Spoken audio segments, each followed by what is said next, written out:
Hi everyone, welcome back to the workshop. Today we are looking at the Sculpfun S30 Pro Max, which is the 20-watt version in the S30 series. We're going to be taking a look at its features, and then we will be putting it through our usual tests, and we'll see what it does. So if this is the laser you're looking at or just curious about it, stay tuned. We're going to jump right into it. What are some of the features on the S30 Pro Max? Well, it is a 20-watt laser, so compared to the others, it does have a much larger module on there, as you can see. But in the S30 series, we do have the nice linear rail on top, which does allow for more precision movement across that axis.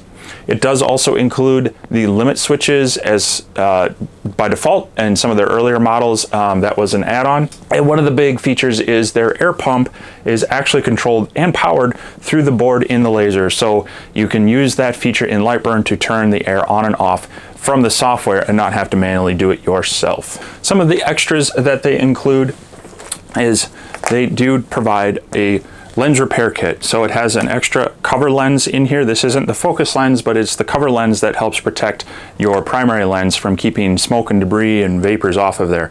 And so they provide you the tools, a couple of gaskets, and one of their spare lenses, which is great. This is a consumable item, and if you're using your laser a lot and you get too much smoke in there, that will cloud up eventually, which is going to affect the cutting capabilities or the engraving capabilities of your laser. So it's nice to see one included, and definitely something to check out if you have this laser, as keep it on hand. They also provide all the tools, of course, that are needed, the Allen wrenches, some zip ties and whatnot, and then also the tape that is used to help secure the wires. They also include some plywood material. These are about 12 by 8 inches, so this is great to get you started. And then sandwiched in there is a small spoil board that you can put underneath your material to protect the surface of your work area. All right, so real quickly, I'm going to touch on the build, but I'm not going to do a full build on here. It is actually well documented in the manual. They have step-by-step illustrated directions in here, and actually at key points, they also include QR codes to videos to help walk you through some of those processes. So it only takes about half hour to an hour tops to put this together. Just take your time, read the manual, watch those videos, and you should be able to get through it real quickly. However, I will touch on just a few of the features and or issues that I've ran into when doing the build. All right, so one thing I think a lot of people kind of overlook or don't understand is getting their belts tightened right. And so these do lay down in the channels, and then they do have these T-nuts that do hold them in. The idea is that you're going to secure them up front. You're going to try to make sure this gantry is as square as possible, and then you're going to snug these up, but you don't want to over tighten them, but you also don't want them so loose that they can skip. So you want to tighten those up and then make sure they are about equal. And then a good test to find out if you are moving, if they're tight enough, is just to lift up your laser, and when you hit to a 45, it should smoothly roll down. It shouldn't slam down, but it should just smoothly move down your gantry, down the rails with the gantry. One thing that I really appreciate is they provide this rubber material that wraps around the feet in both directions, and it provides a nice anti-skid feature to the laser, and that will help make sure that this isn't wanting to walk around on you on whatever surface you have it on. An additional feature that is nice is that they do clearly label their cables. So you see here it says Y-axis, and then the stepper itself is also labeled as Y-axis. It makes it much easier and less likely that you're going to get these plugged in the wrong, especially on the corner here where you have the Y-axis stepper and the X-axis stepper right next to each other. It's really good to get those in the right order. And then you'll also see they do have these holes in here that the zip ties can go on. You definitely want to make sure that you are providing some strain relief. You don't want these tight. You want them looped around so that this can't pull on these plugs and make them pop loose. Now, while I appreciate that they do include limit switches on here, this works, but I'm not overly excited about the fact that you basically lay this wire down in the back of this channel and then you tape it down. And the same thing up front here. This is something you're going to need to keep an eye on. You're going to want to make sure that this tape isn't coming up and having that cable come out. Just seems like a little bit of an afterthought. It works. It's functional, but you're definitely going to want to watch this tape, make sure it's never coming loose, and that again you have proper strain relief on all of them so that it's not putting pressure on these end cables. Another complaint of mine is this included hose, and this has been on their models for a while. It's just a super thin wall kind of PVC style tube. There's definitely a larger diameter there to allow air through, but as it comes coiled up in the package, it creates these kind of pre-kinked joints on there that want to tend to kind of squeeze and pinch. And so I would really like them to use maybe a little more rubberized, slightly more rigid walled material here, just to prevent these from being able to kink like that and reduce your airflow. Now, my other concern here is that they have these small knurled knobs in the back, and this is how you actually would raise and lower the module here. So you loosen those up and you can slide around. They actually provide 4 of them, but to get it down to its lower settings, if you were running off the base, you actually can't use the other 4. They come down below this. So 2 things, they're small and in the back, which makes it a little difficult to get at when you're trying to work at it from the front. And then also, you know, if it needs the 4, these slots should probably have been a little bit different. But we'll see how that functions, and I don't think it's going to be a huge issue. My biggest complaint is that I got to reach behind here, find both of these to do any focus adjustments. And then finally, speaking of focus, that is done using this aluminum rod that you would set underneath the module here, adjust your screws, set that down onto the rod, tighten it back up, and then you can move this out. That works quite well. However, things like this are always easy to lose, and it'd be nice if it had like the flip down foot like you see on some other manufacturers. What I think one of the things I'm going to do is probably make a little box to house this in here, just so this doesn't disappear. So I would highly recommend you do something similar to make sure you don't lose this. If nothing else, you might want to take the measurement of this and ensure that you can recreate something out of block of wood, plywood, acrylic, something else, in case you do lose this and need to create something else to set your focus. So as I mentioned earlier, the air pump is actually integrated into the laser and the control board. So instead of having an outlet and a switch, you have this plug, and then it just comes over onto the right side here. There is one of these that is labeled air, and it will just snap into place. This is a 24 volt pump, and it is rated at 30 liters a minute, so that's right in the range of what you would expect for these diode lasers. We will give it a shot and try that. The only thing that I would love to see on this is some sort of flow variability. Sometimes I want air, but I don't want full air, and we don't have that with this, so we'll need to look to see how that performs.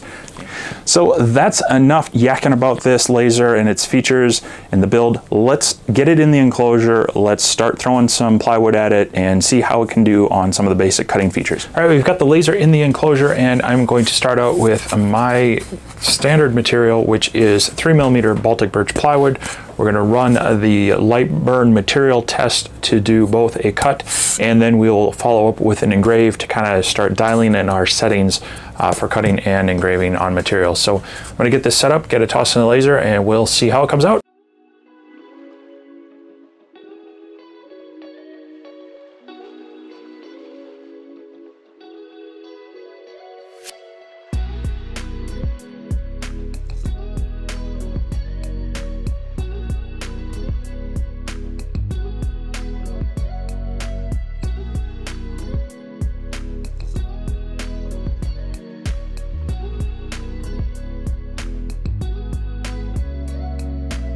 So on the cutting, this is 3mm Baltic Birch, and you can see as it gets up there, it's still cutting at 500 millimeters a minute.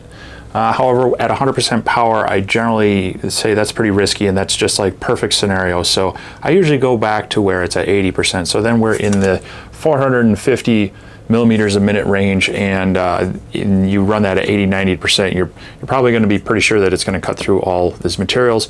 Again, material is going to vary. You might have some pockets of glue and such. So with plywood, you always just have to I always back it off my maximum just to give it a little more chance to get through any of those issues.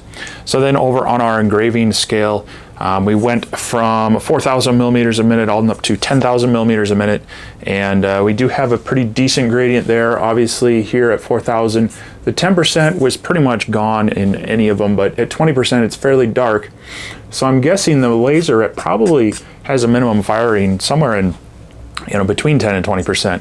But if you look at this, I would say, maybe 6 to 7,000 millimeters a minute, from 20 to 90% is going to be our range as far as engraving on this wood, with those getting a good gradient from just very light touch to fairly dark colors. So with that, you would be able to set up any of your files as far as what you need to cut out. You can also look at this if you want a lighter color or if you wanted a darker color, but it also gives us a range for photorealistic engravings. So now that we've got 3mm out of the way, we can actually use our cut settings to create one thing that I'm missing on here, and that is some sort of carrier to keep our focus block in place. So I'm going to design one really quick that we can hopefully attach to this front rail. We'll cut it out and we'll throw it on the laser. So let's get that done really quick.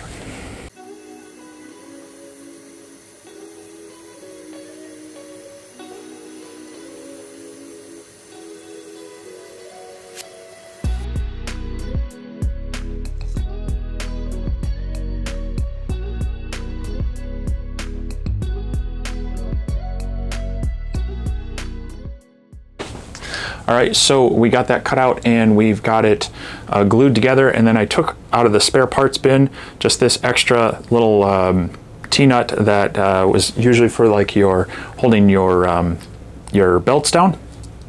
And we're gonna then just attach this to the front here, and it should snug right up and hold itself in place. I'm just gonna put it over by the control box here. Hopefully that grabs. There we go. So that's snugged up. See, already this kind of rolled off. And then this should just sit down in there. Now this is flush. I probably should have thought about having that stick above, but you can just grab it with the front finger, slide it up, and then it holds it in place, and it's not going to snag on anything. So if I really find that this is a pain, I might remake that and lower it down, but that will mean that hopefully I do not lose that little piece. So, all right, so I do have some more of this 1/4 inch plywood. This is kind of just your one-face sanded material from Home Depot.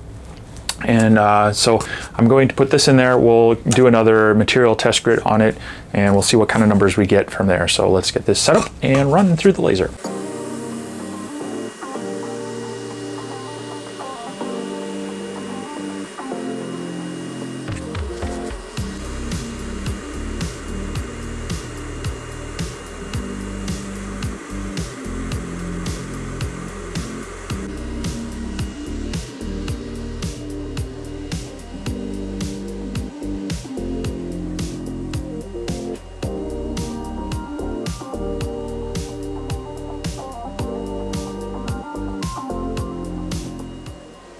All right, I actually ended up running this twice because I noticed when I got to the end of the first test, it looked like most of the squares were cut out. So let's take a look at it. And here's what the initial one is, but as you can see, these are even gonna fall out a bit. Yep, as I tap them out. So even on this 1/4 inch wood, you know, it's still, even up at 450, it's cutting through at 70–80% power. So I could probably extend this higher, but you know, this is less dense than the Baltic Birch, and so I'm not completely surprised at that, but that's pretty good cut for 1/4 inch wood to be able to do it at 450 millimeters a minute. So let me see if I have a more dense wood to put through this, and we'll try that as well. All right, so I did find a small piece of 1/4 inch Baltic Birch, and as you can see, I've used it for some testing before. So I'm gonna set this up and we'll do a small test grid on it and see how this compares to the lighter.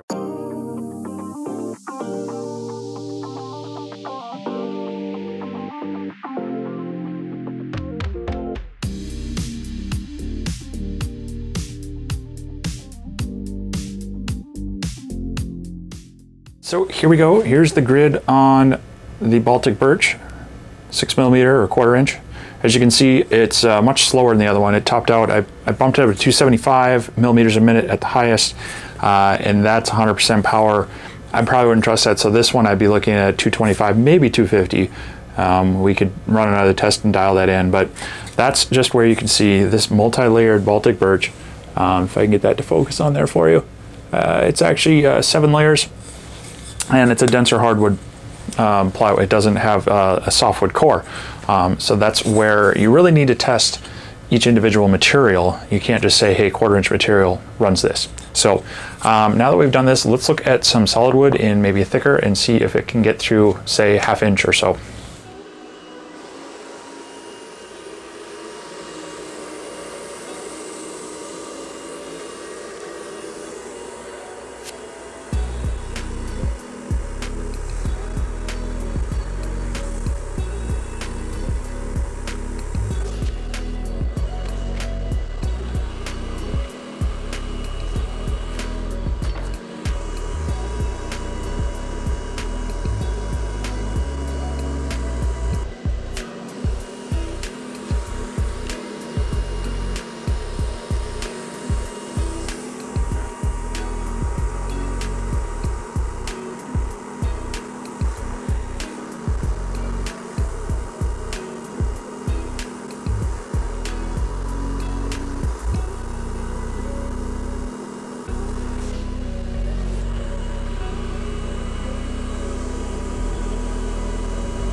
All right, so it didn't even take 3 passes on this poplar, 1/2 inch poplar.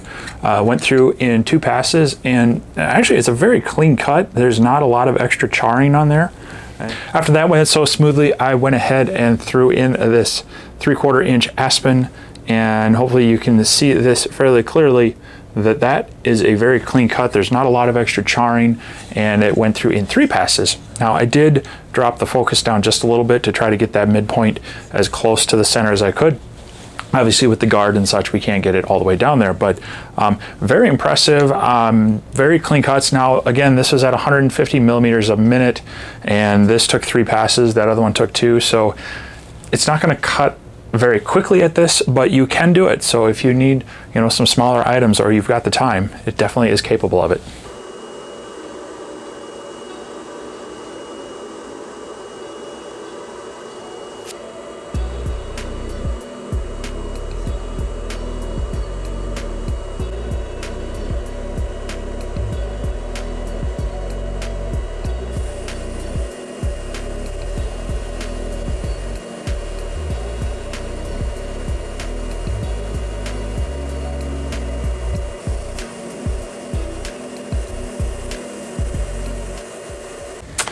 And so there you go, in wooden nickel. We engraved the top without air and then had it switch over to air when doing the cut operation. So again, you may or may not want to be able to turn off the air at certain times, but with this you can actually control it through the software by each layer within Lightburn, and not forget to turn it on or off as long as you have your file set up correctly. So one of the unique features to this, and only a handful of other lasers, so it's great to have that option. I only wish that you could also control the variable speed and the flow of the air as well.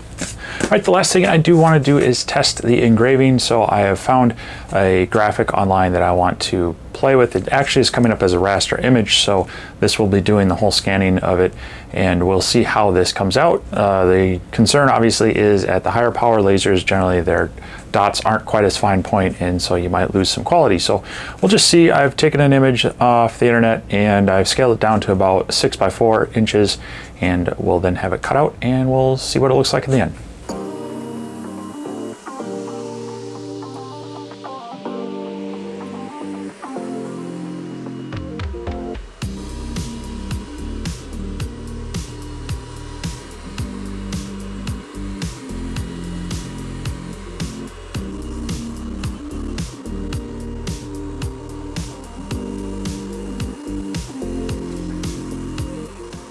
All right, and here we go.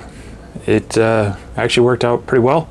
Now, the words on here, this is a big blueprint of the Star Trek Enterprise D, and the blueprint was much higher resolution photo, but I didn't want it to take all night and cover the entire area of the laser, but it still did pretty well on the details of this, and I'm very happy with this. Now, obviously, if I scaled it up bigger and then used a finer point laser, I could probably get some of the fine points of this text, but at this size, you know, we're really more going for the artistic value. That being said, it did do a nice job on the quality of the lines and the outline, all the little details in the windows and the panel lines and such of this. So I'm quite happy with it as far as its engraving capabilities as well as its excellent cutting capabilities. Well, that is going to wrap it up for our testing. I hope that gave you some idea of the capabilities of this laser. I was pleasantly surprised with its cutting ability and how it performed not only on 3mm or 1/8 inch material, but also some of the 1/4 inch material that we put through it did perform quite well. Even up to the 1/4 inch solid wood aspen, I was able to cut through that cleanly without a lot of charring. So colored me impressed. I was liking how that machine cut out well. It still does engraving very well, and the air pump, you have the feature where you can turn it on or off for any of your jobs. You don't have to manually worry about adding another switch. You don't have another plug to deal with as well. If you liked the little tool adapter for the focus tool, I will try to put a link to those files down below. So if you do end up with this machine or you have one yourself, I'll have that down there. You can play around with that, cut it out. It's set up for 3mm wood, and it's working really well for me, and I hopefully will not be losing that little focus tool. Again, I don't have a lot of gripes about this machine. It worked out pretty well. I am going to keep an eye on that air hose to see if that's kinking and restricting the airflow much. And there were only a couple times those thumb screws on the back. I just wish they were maybe a little bit bigger and easier to access, but just take your time, make sure you've got those locked down, and the module should stay in place, stay focused really well. So I hope to do more with this laser in the future, so stick around on the channel, check out what we do in the future, as well as other projects and just some fun stuff. Once again, I want to thank geekbuying.com for providing this laser to us. I will have links to their website where you can purchase this. Right now, at the time of this video, it is listing on there for $844. However, I will have a coupon code down below that may bring it down to as low as $749 for you. I'm not sure how long that coupon code is going to last, so if you're watching this video some months later, it might not be active, but if you're catching this right away and you're interested in this machine, definitely check that out and it can save you a little bit of cash. Once again, I want to thank you for stopping by, checking this out. If you found this video helpful or informative, hit that like button, leave me a comment if you have any questions about it, and if you want to see more about what's going on in this workshop, definitely hit that subscribe button. I will catch you again next time, and I hope you can get out into your workshop and make something too. We'll see you soon.